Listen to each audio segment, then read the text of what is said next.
And knowing about places like the Mississippi Armed Forces Museum at Camp Shelby is kind of what we're talking about here today on Good Things. We want to get you inspired to get out and travel this summer, and we're going to turn our attentions to maybe doing that a little bit in-state. And you guys' response to the fill-in-the-blank, I want to visit blank in Mississippi. You can do that via the C Spire text line.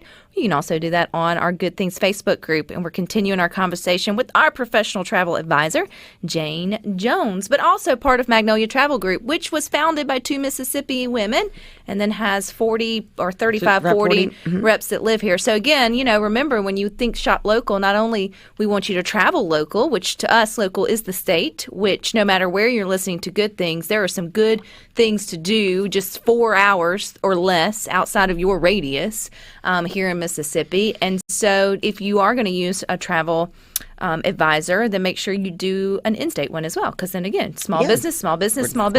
Yeah. So some of the fill in the blanks, Jane, let's see if you recognize any of them. Goodness. And I saw some here in Central Mississippi, which I know is your expertise. Eudora Welty's home is on someone's list. That's on quite a few of my tours. Absolutely. As well as the Windsor Ruins. Not sure if they're here necessarily local, but I've heard they are really neat to get out and explore. They're cool, and if you're going to do the Windsor Ruins, then you need to just hop on down to Natchez and stay the night after that and have some fun in Natchez. Well, that's on the list too. Some people are talking about just making a weekend getaway to Natchez, and then others want to go maybe visit the Delta, specifically the Crossroads. They've never been to northern Mississippi. And I feel like we all have these spots in our hometown, when I say hometown or our home state, that we'd love to go and visit, but we just never pull the trigger on doing it. And I think that's what we're encouraging you to do today, is to think about it. Tishomingo State Park is also one of my bucket list places. It's up north, I think close to New Albany. Rhino, you can correct me if I'm wrong. New Albany, a little Tupelo.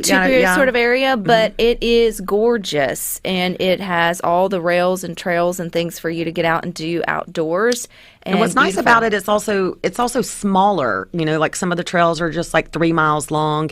You can camp there. I stayed 2 nights. This was about 2 or 3 years ago by myself. I did a 2-week Mississippi road trip and didn't even get to half the state. I mean, so there's a lot to do and see people. But I loved my time at Tishomingo and kayaked or canoed, by myself. Did some hiking. It was great. And then kind of headed over to Tupelo after that. And then you can see Elvis. Susan says the drive-in in Iuka, which I think is fun. These little neat sort of quirky things that you can do in Mississippi. When you think about museums, man, I wish I had a list of them up here, but I'd spend the rest of Good Things telling you that. If you did nothing else when you go and visit, but look up what museum is near you, you could find a little place to sort of pop in. And they don't all take all day, like the 2 wonderful museums in Central Mississippi or some of the bigger ones across the state. You've got small ones that half day, an hour tops. Quite a few railroad museums in different cities. I love a good railroad museum myself. So William in Belmont says between Belmont and Iuka would be Tishomingo State Park. So they're going to help us get our geography down, Pat. And someone also mentioned visit French Camp, which we've had here on Good Things, is the observatory. Yes, the Lighthouse Observatory. Which I don't know if it's open directly to the public, so don't go storming that. No, you do have to make a reservation or call them for that. That's why you need a professional trip advisor. They used to, and I don't know if they're doing it now or if maybe they'll restart it again. You still need a reservation, but it was like Friday nights you could do the observatory, and it was like they had a dinner there, and it was only Friday nights. Actually, I had that written down about French Camp. Just another fun day. I had a client that I did a private tour for 6 days last month. He was legally blind, and so we had the car and everything. He's from Colorado, and he had never been to the South, so got in touch with me. He stayed in the Fondren area so he could walk and, get food at night. And we just had a big old time. And one of our days was a day kind of on the Natchez Trace. And we started at the reservoir. We ate at, we shared some catfish and stuff at Cock of the Walk. We had a beautiful drive down the Natchez Trace and stopped to do like 2 different trails, one of those being like the Cypress Swamp. Our goal was French Camp. We got to French Camp, walked around there, ate at the I'm blanking on the cafe name, but it's the only cafe, there. And you can also stay in French Camp, which a lot of people do when they're biking the Trace. But it was lovely. And then we had a lovely way back on the Trace and went through the town of Livingston, stopped for a drink at the Briar Patch before heading back to Jackson. And it was awesome. And we were in Ridgeland, we were in French Camp, we were in all the places in Madison, So that was a lovely day trip, just outside of Jackson. That's fun to think about too. That's just one thing about those that own motorcycles. I feel like you have the unwritten rule to you have to drive to places to eat. So it's because you want to enjoy your toy, right? So it's like you use your motorcycle as an excuse to maybe go 3 hours in one direction just to eat at a cool spot and turn around and come back. And I'm like, we need to embrace that, whether you have a motorcycle or sort of not. Or people on bicycles. People are bicycling the Trace. When I stayed at French Camp on that road trip, you're earning that dinner. There were people biking the Trace, and they were staying at the little B&B in French Camp. Council House restaurant. Council House, thank you. It's on the tip of my brain. It's called the Council House at French Camp. In the bed and breakfast is amazing. And there is an apron museum in Iuka, Mississippi, which is the only. Thanks, Josh, from Dennis for reminding us that they've been here on Good Things, and they are the only apron museum in the world. Oh my gosh, I have to go. Yeah, That's which awesome. is really fun. That's cool. A little fun history there as well. And so Faulkner's Grave in Oxford, Bo says, would be a must to have a drink or leave one. For riders, it can be very, very spiritual. And I think too, just talking about the different trails, if you just got on visitmississippi.org or connected with Jane with More Than a Tourist and just said, hey, I would love, when you say I want to hit up the Blues Trail, that gets very overwhelming very fast because I think it's also international. A lot of markers. But if you said, you know what, I've got 48 hours. What can I?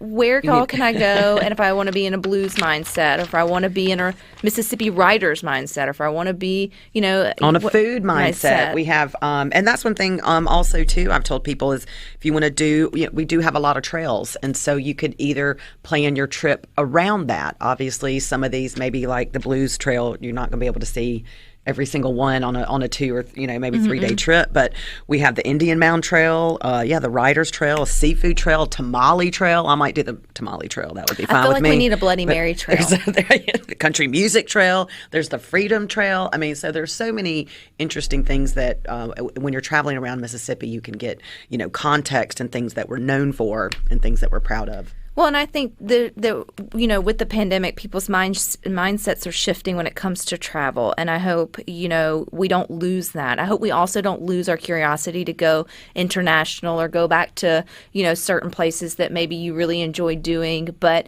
there are more things for your family to do than just a beach trip or just a mountains trip or just a Disney trip.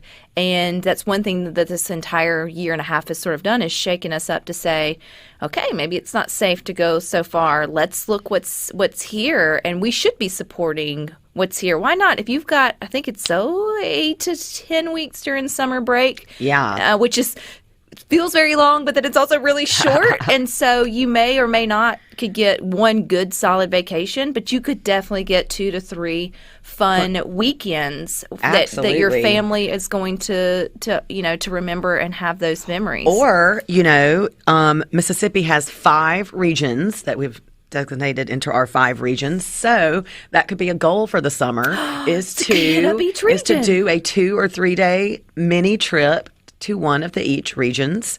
Well, one you're going to live in. So you wouldn't even have to pay for, so 4 others. For sort of 4 others. Dare y'all. I dare not. No, I think that's a really good, as we're on the cusp of summer break and everyone's looking to something fun to do, you can just write those regions out and then start planning, even if is you hop on your motorcycle or you get in your Jeep and put the top down, or you just get a caravan of people in normal normal vehicles.